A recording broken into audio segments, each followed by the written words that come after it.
Welcome to my channel Learn and Grow. OSI architecture.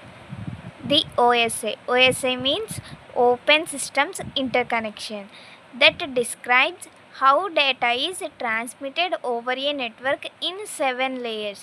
So OSI ఆర్కిటెక్చర్లో total 7 layers ఉంటాయి. So each layer అనేది డేటాని ఎలా transmit చేస్తున్నాయి అని చెప్పేదాన్ని ఓఎస్ఐ ఆర్కిటెక్చర్ అంటారు. సో ఈ ఓఎస్ఐ ఆర్కిటెక్చర్ అనేది ఒక reference model. It was developed by ISO అంటే International Organization for Standardization in 1984. అంటే 1984లో ఐఎస్ఓ అనేవాళ్ళు మనకి ఈ ఓఎస్ఐ రిఫరెన్స్ మోడల్ని ఇంట్రడ్యూస్ చేశారు to standardise communication functions of computing systems. The 7 layers of OSI model.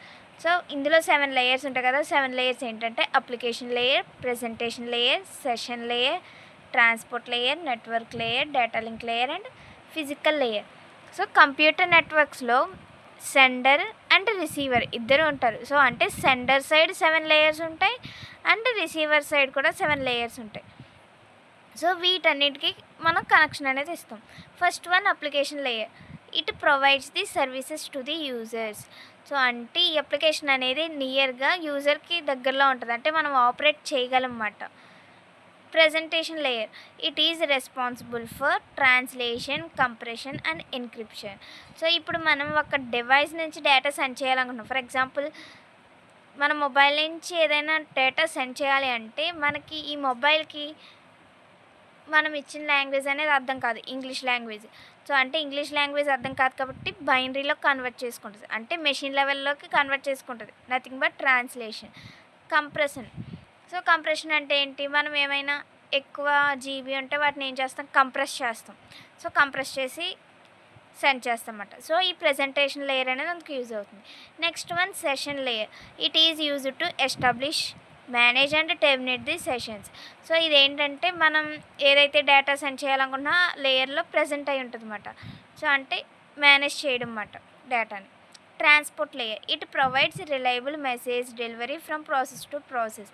So ఈ ట్రాన్స్పోర్ట్ లేయర్ అనేది ఏం చేస్తుంది అంటే మనకి డేటాని సెండ్ చేస్తుంది అన్నమాట. అంటే ఒక డివైస్ టు అంత డివైస్ సెండ్ చేయడానికి మనం ఈ ట్రాన్స్పోర్ట్ లేయర్ అనేది యూజ్ చేస్తాం. Next network layer. It is responsible for moving the packets from source to destination. Packets is nothing but మనం ఏదైతే డేటా సెండ్ చేస్తున్నామో ఆ డేటాని డివైడ్ చేస్తాం. సో ఆ డివైడ్ చేసిన వాటిని ఏమంటామంటే ప్యాకెట్స్ అంటాం. సో మనకి డేటా ఎప్పుడు కూడా ప్యాకెట్స్ ఫార్మెట్లో వెళ్తుంది from source to destination. Next data link layer. So it is used for error free transfer of data frames. So ఇక్కడ ఏంటి అంటే డేటా లింక్ లేయర్లో మనకి ఏమైనా ఎర్రర్స్ అలాంటివి ఉంటే చెక్ చేస్తుంది అన్నమాట. సో చెక్ చేసి ట్రాన్స్ఫర్ చేస్తుంది డేటాని. Next one physical layer. It provides physical medium through which bits are transmitted. So అంటే మనం ఈ ఫిజికల్ లేయర్లో మనం తీసుకునేవి ఏంటి అంటే bits in the form of bits. So అంటే ఇందులో మనం కేబుల్స్ యూజ్ చేసి డేటాని సెండ్ చేయొచ్చు. సో అలా అన్నమాట. ఎగ్జాంపుల్గా చెప్పాలి అంటే ఒక్కొక్క లేయర్కి వాట్సాప్లో మనం మెసేజ్ అనేది టైప్ చేస్తాం. సో అది అప్లికేషన్ లేయర్ అవుతుంది. సర్వీసెస్ అనేవి యూజర్కి దగ్గరగా ఉన్నాయి కాబట్టి. అండ్ నెక్స్ట్ వన్ మనం టైప్ చేసిన మెసేజ్ అనేది ఏమవుతుంది, కంప్రెస్ అవుతుంది. సో కంప్రెస్ ఆర్ ట్రాన్స్లేట్ అవుతుంది. అంటే ప్రెజెంటేషన్ లేయర్లో ఏమవుతుంది అంటే మనం ఏదైతే మెసేజ్ టైప్ చేసామో ఆ మెసేజ్ అనేది ట్రాన్స్లేట్ అవుతుంది, అంటే బైనరీ ఆర్ మెషిన్ లెవెల్లోకి కన్వర్ట్ అవుతుంది. So next session layer. So ఇక్కడ ఏమవుతుంది అంటే మనం చార్ట్ చేసామనుకోండి, సో అదేంటంటే ఆ చార్ట్ని మెయింటైన్ చేస్తుంది అన్నమాట. Next transport layer. సో ఈ ట్రాన్స్పోర్ట్ లేయర్లో ఏంటి అంటే మెసేజ్ని స్ప్లిట్ చేస్తాం అన్నమాట. అంటే స్ప్లిట్ చేసి సెండ్ చేస్తాం. స్ప్లిట్ చేయడం అంటే ప్యాకెట్స్ కింద. అండ్ అలా చేయడం వల్ల ఏమవుతుంది అంటే మనకి డేటా అనేది లాస్ అవ్వకుండా ఫ్రమ్ ఒక డివైస్ టు ఇంకొక డివైస్ డేటా అనేది ఈజీగా ట్రాన్స్ఫర్ చేయగలం. Next network layer. సో ఈ నెట్వర్క్ లేయర్లో మనం ఏం యూజ్ చేస్తాము అంటే ఐపీ అడ్రస్ అనేది యూజ్ చేస్తాం.